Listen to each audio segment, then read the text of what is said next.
बिस्मिल्लाहिर्रहमानिर्रहीम अस्सलाम वालेकुम। हम जो है किसी टेक्निकल ग्लिच की वजह से हमारे दो लास्ट 2 पॉइंट्स हमारे डिस्कस नहीं हो पाए थे, तो इसके लिए एक अलग पार्ट 2 बनाया है मैंने। तो हम बेसिकली हम रिकॉल करें तो हम क्या डिस्कस कर रहे हैं? हम डिस्कस कर रहे हैं कि कौन से ऐसे फैक्टर्स हैं, ऑर्गेनाइजेशनल फैक्टर्स, जो कि इन्फ्लुएंस कर सकते हैं डायरेक्टली और इनडायरेक्टली किसी भी ऑर्गेनाइजेशन की ट्रेनिंग एंड डेवलपमेंट के इनिशिएटिव्स को, ट्रेनिंग एंड डेवलपमेंट के एफर्ट्स को। जिसमें एक लास्ट 2 पॉइंट्स हैं, जिसमें से एक पॉइंट है एक्सटेंट ऑफ यूनियनाइजेशन, यानी किस हद तक एक ऑर्गेनाइजेशन यूनियनाइज्ड है। इसका असर आएगा टीएनडी की एफर्ट्स के ऊपर।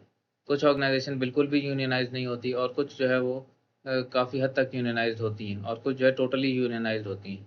अब यूनियंस और एसोसिएशन का कॉन्सेप्ट यही है कि जो है कलेक्टिव बार्गेनिंग एजेंट्स होते हैं जो कि लीगल होते हैं और वो जो है नेगोशिएट करते हैं with the management regarding various matters of employees interest.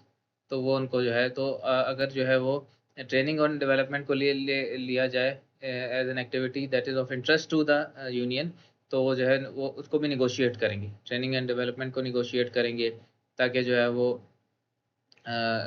Safety को इंश्योर किया जा सके उनकी, और वो ऐसी ट्रेनिंग्स करवाना चाहेंगे जिससे उनकी जॉब सिक्योरिटी इंश्योर हो सके।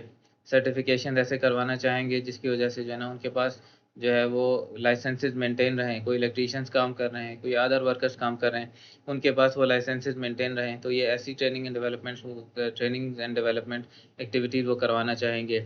और इसी तरह इक्वल एक्सेस से रिलेटेड जो है अगर कुछ कोर्सेज़ हैं तो उसको करवाना चाहेंगे वो, और मैनेजमेंट के साथ पार्टनरशिप में वो चलना चाहेंगे। तो ऑब्वियसली यूनियनाइज़ सेटअप के अंदर जो है टीएनडी की एफर्ट जो अलग तरीके से होंगी और नॉन यूनियनाइज़्ड या सेमी यूनियनाइज़्ड में अलग तरीके से होंगी। अगली स्लाइड अगर हम देखें जो कि लास्ट पॉइंट है कि स्टाफ की involvement in training and development, यानी इट्सेल्फ स्टाफ की इन्वॉल्वमेंट किस हद तक होगी, तो उसका क्या इम्पैक्ट होगा टीएनडी की एफर्ट्स के ऊपर। सबसे पहले जो नीड असेसमेंट की हम बात करते हैं कि ट्रेनिंग नीड असेसमेंट जब हम कर रहे होते हैं तो उसमें जो है स्टाफ का एक्टिव रोल अगर होगा तो जो है वो टीएनडी एफर्ट जो है उससे इम्पैक्ट होना शुरू हो जाएँगी। आप वोटिंग भी करवा सकते हैं, अगर किसी जगह पे एम्प्लॉयी से वोटिंग कराई जा रही है कि किस तरह की ट्रेनिंग होनी चाहिए, सॉफ्टवेयर रिलेटेड होनी चाहिए, कौन-सी होनी चाहिए, तो उससे भी ऑब्वियसली टीएनडी शेप करेगा आपकी ऑर्गनाइज़ेशन का।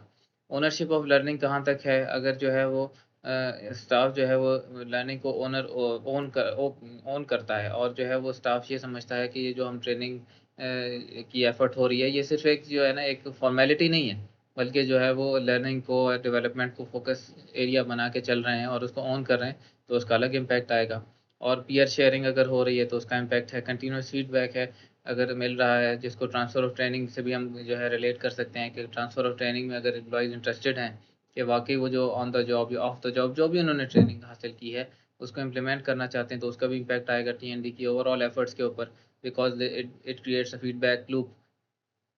और जो है वो बेसिकली जो है वो अगर एम्प्लॉइज़ खुद करिकुलम बिल्ड करेंगे, खुद ट्रेनिंग एंड डेवलपमेंट का सिलेबस और करिकुलम जो बिल्ड करेंगे कि उसमें क्या कंटेंट रखा जाए, क्या इसकी शेड्यूलिंग हो, कौन से रिसोर्स पर्सन हो, उसमें अगर पार्टिसिपेटिव डिसीजन मेकिंग होगी, तो ऑब्वियसली टीएनडी का जो है फोकस ही चेंज हो जाए।